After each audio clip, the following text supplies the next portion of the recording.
عملت لحلمي عملت كثيرا وها قد حصل سهرت تعبت. بسم الله الرحمن الرحيم. الحمد لله رب العالمين والعاقبة للمتقين والصلاة والسلام على سيد الأنبياء والمرسلين سيدنا محمد وعلى آله وأصحابه أجمعين. أما بعد. دارالافتاء والارشاد ہمت نگر سے شائع ہونے والا دینی پرچہ سنت شریعت. آج کا ٹاپک ہے پتنگ بازی. اللہ تعالیٰ نے حضور اکرم صلی اللہ علیہ وآلہ وسلم کو پوری دنیا کے قیامت تک آنے والے انسانوں کی ہدایت کے لیے خاتم النبی بنا کر بھیجا ہے. آپ کے بعد کوئی دوسرا نبی نہیں آنے والا، اسی لیے آپ صلی اللہ علیہ وآلہ وسلم کا لایا ہوا دین آخری دین ہے اور آپ کی شریعت آخری شریعت ہے. حضور صلی اللہ علیہ وآلہ وسلم کی شریعت قیامت تک کے لیے ہے، اسی لیے اللہ تعالیٰ نے اسے مکمل شریعت بنایا ہے. قیامت تک آنے والے تمام لوگ، تمام قوم اور آنے والے تمام حالات کے لیے رہنمائی اس میں موجود ہے. ہمیں اللہ کے نبی صلی اللہ علیہ وآلہ وسلم نے خوشی اور تفریح کے طریقے بھی بتا دیے ہیں، کھیل کود کے طریقے بھی بتا دیے ہیں. سارے طریقے ہمارے نبی صلی اللہ علیہ وآلہ وسلم نے امت کو بتلا دیے ہیں. اب کسی اور قوم کی چیز کو اپنانا، کسی اور مذہب کے تہوار کو منانا، یہ ایمانی غیرت کے بالکل خلاف ہے. جیسے ایک عورت شادی کر کے اپنے شوہر کے ساتھ آ جاتی ہے اور اسی سے محبت کرتی ہے، اگر وہ عورت اپنے شوہر کے علاوہ کسی اجنبی مرد سے محبت اور تعلق رکھے تو اس کا شوہر بالکل برداشت نہیں کرے گا. تو اللہ تعالیٰ تو سب سے زیادہ غیرت والے ہیں، اور اللہ کے رسول صلی اللہ علیہ وآلہ وسلم بھی لوگوں میں سب سے زیادہ غیرت والے ہیں، تو پھر کیسے برداشت کریں گے؟ اس لیے ہم لوگوں کو سوچنے کی ضرورت ہے کہ اس طرح غیروں کے طریقوں اور تہوار کو اپنا کر ہم کتنا بڑا جرم کرتے ہیں.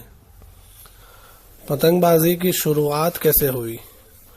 ڈاکٹر بی ایس نجار کی کتاب پنجاب آخری مغل بادشاہ کے دور حکومت میں اس کتاب میں لکھا ہوا ہے کہ عیسوی سن 1734 میں زکریا خان گورنر کے زمانے میں سیالکوٹ کے غیر مسلم حقیقت رائے نے حضور اکرم صلی اللہ علیہ وآلہ وسلم اور آپ کی چہیتی بیٹی جنت کی عورتوں کے سردار حضرت فاطمہ رضی اللہ عنہا کے بارے میں غلط الفاظ بول کر گستاخی کی تھی.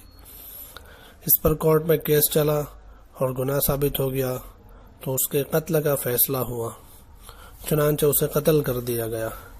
اس گستاخ رسول کی یاد میں ایک غیر مسلم لیڈر کالو رام نے لاہور میں ایک پروگرام کیا اور ایک مندر بنوائی، اور اس مندر پر کالو رام نے اس گستاخ کی موت کے دن میلہ لگانا شروع کیا. اس میلے میں ہر سال بہت سارے غیر مسلم جمع ہوتے تھے اور کالو رام نے وہاں پتنگ اڑانے کا رواج دیا. یہ بات لی گئی ہے نوجوان تباہی کے دہانے نام کی کتاب کے پیج نمبر 284 سے. اس طرح پتنگ اڑانے کا رواج ایک گستاخ رسول کی یاد میں ہونے لگا. اب مسلمانوں کو سوچنا چاہیے کہ وہ پتنگ اڑا کر کس کے مددگار بنتے ہیں. اگر پتنگ بازی کی شروعات یہ واقعہ نہ ہو، کچھ اور باتیں بھی لکھی ہوئی ہے، تب بھی پتنگ اڑانے کی بہت ساری خرابیاں ہیں جس سے ہر عقل مند آدمی سمجھ سکتا ہے کہ اتنی نقصان والی چیز کو ہم کیسے اپنا سکتے ہیں.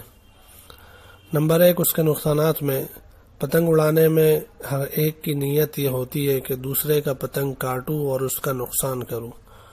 تو کسی بھی انسان کو اور خاص کر کے مسلمان کو نقصان پہنچانا حرام ہے.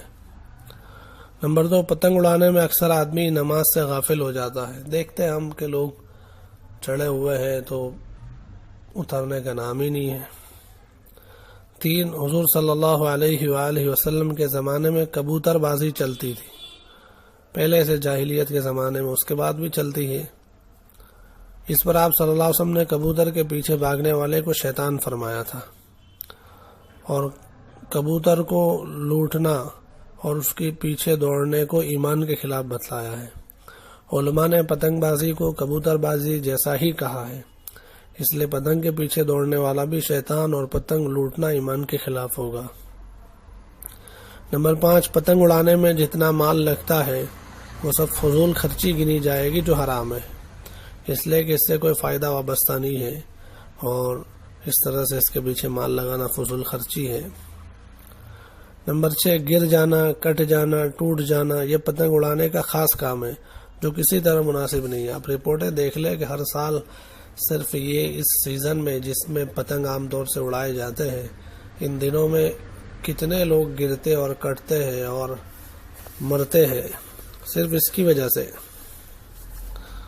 نمبر 7، اب تو پتنگ اڑانے کے ساتھ میوزک اور نامحرم عورتوں کو دیکھنا، ان کے ساتھ مستیاں کرنا یہ سب بھی مل گیا ہے، جس کو ایک صحیح مسلمان کبھی بھی صحیح نہیں کہہ سکتا۔ اس کے علاوہ اور بھی بہت ساری خرابیاں ہیں جس کو ہر کوئی سمجھ سکتا ہے۔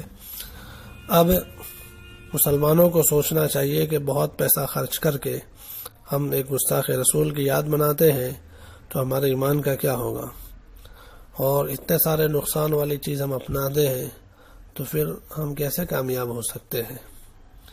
اس لیے صرف بچوں کی ضد کی وجہ سے کہ بچے کہتے ہیں کرنا پڑے گا، بچے روتے ہیں تو بچے تو روتے ہوئے سانپ مانگیں گے تو کیا ان کو سانپ دے دیں گے؟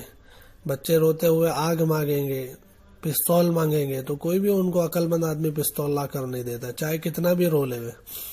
تو اسی طرح سے بھائیو دوستو، یہ چیزیں بڑی نقصان دہ ہے، اس میں کیوں ہم اپنی اولاد کو ضائع کریں؟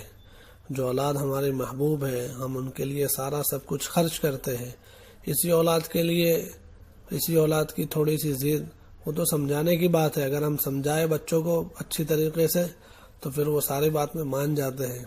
تو بچوں کا قصور نہیں ہے، قصور تو بڑوں کا ہے، یہ بڑوں کو سمجھنے والی بات ہے۔ بچے نے جو کہا وہ لا کر دے دینا یہ عقل مندی نہیں ہے، یہ اپنے ہی ہاتھوں اپنے بچوں کو ہلاکت میں اور نقصان میں ڈالنے کے برابر ہے۔ اس لیے تمام مسلمانوں کو پتنگ بازی سے خوب بچنا ہے اور اپنے بیٹوں کی محبت میں پاگل ہو کر ان کو اور خود کو گستاخ رسول کی صف میں کھڑا نہ کرے اور زیادہ سے زیادہ لوگوں کو اس سے بچانے کی فکر کرے۔